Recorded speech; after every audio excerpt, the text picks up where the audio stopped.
আসসালামু আলাইকুম। একটা কথা আছে, গায়ে যতক্ষণ শক্তি আছে ততক্ষণ দৌড়ান। আর যদি দৌড়াতে না পারেন তাহলে হাঁটুন।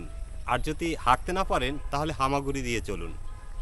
তারপরও কার উপরে নির্ভরশীল হবেন না। এই যে দেখুন আমার অবস্থা, হাতটা ভেঙে গেছে, পায়ের হাঁটুতে ফ্র্যাকচার হয়েছে, তারপর আমি হাঁটছি। এখন বলতে পারেন যে যদি গুরুতর হতো এর চেয়ে তাহলে হয়তো আপনি হাঁটতে পারতেন না। চেষ্টা করতাম হামাগুড়ি দিয়ে চলার মতো। আর জীবনে মানুষের যা কিছু ঘটে তার জন্য কেউই কোনো কিছুর জন্য প্রস্তুত থাকে না। তো আকস্মিকভাবেই মানুষের জীবনে সব কিছু ঘটতে থাকে, মানে আমরা আগামী দিনগুলোতে কী ঘটতে চলছে বা একটু পরে কি ঘটবে সেগুলোর সম্পর্কে আমরা কেউই অবগত নই। যার কারণে মানুষ অনেক আহামরি অনেক কিছু করে থাকে, অনেক স্বপ্ন দেখে থাকে। এমনকি মানুষ মৃত্যুর 1 সেকেন্ড আগেও স্বপ্ন দেখে যে সে একটু পরে কি করবে, আগামীকালকে কি করবে। আসলে মানুষ কিছুই করতে পারে না, কারণ আল্লাহ বা মহান সৃষ্টিকর্তা আমাদেরকে যতদূর করতে দেয় তার বাইরে গিয়ে কিছু করার সুযোগ নেই। আমরা একটু কাশবনে ঢুকবো, কাশবনের দৃশ্যটা দেখবো আর কথা বলবো। তো যে কথা বলতেছিলাম, জীবনে আসলে কতবার ভেঙে পড়েছেন।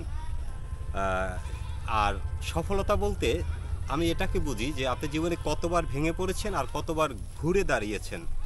এই ধরুন, গত বছর আগস্ট মাসে আমার এই ডান পায়ের হঠাৎ ব্লক হয়ে যায়।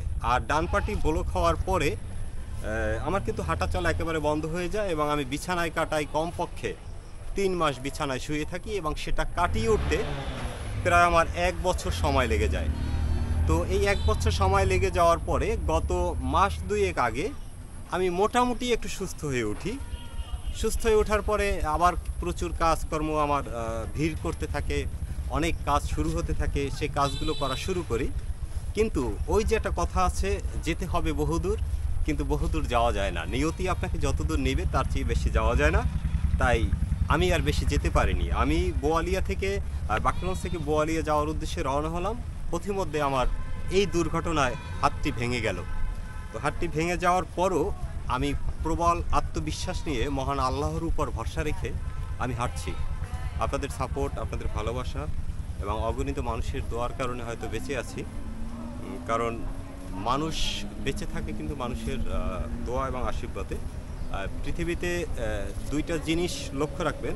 একটা বিষয় হচ্ছে সবচেয়ে খারাপ যে বিষয়টি সেটি হচ্ছে মানুষের নিঃশ্বাস, আর সবচেয়ে ভালো যে বিষয়টি সেটি হচ্ছে মানুষের আশীর্বাদ বা দোয়া।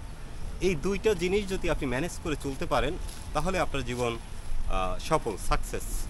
যদি কোনোভাবে কারো নিঃশ্বাস আপনার উপরে লেগে যায় তাহলে আপনি জীবনে চরমভাবে হেরে যাবেন, এবং এটা ইহলৌকিক পরলৌকিক যাই বলুন, দুই কালেই কিন্তু আপনি হেরে যাবেন। আসলে বৃষ্টি হইতেছে, আমি একটি সুন্দর বিকাল উপভোগ করতেছিলাম। আর এখানে যে প্রাকৃতিক দৃশ্য এবং এই সুন্দর সড়কটি আমার খুব ভালো লেগেছিল। তো ভাঙা হাত নিয়ে আমি হাঁটছি, কথা বলছি, খুব ভালো লাগতেছে। কারণ 15 দিন পর্যন্ত অনেকটা হাঁটাচলা করতে পারি না, কারণ হাতে পাকা ব্যান্ডেজটা ছিল না বিদায় আমি কিন্তু অতটা হাঁটাচলা করতে পারিনি। এখন পাকা ব্যান্ডেজ যেহেতু দিচ্ছে একটু নাড়াচাড়া করতে পারতেছি বা একটু হাঁটতেছি। যাই হোক, আপনারা যে যেখান থেকে আমাকে বিশেষ করে ভালোবাসেন, আমার ভিডিও দেখেন, এই ভিডিওটি শেয়ার করবেন, আপনার অনুভূতি জানাবেন। সবাই ভালো থাকবেন, সুস্থ থাকবেন, এই প্রত্যাশায় বিদায় নিচ্ছি।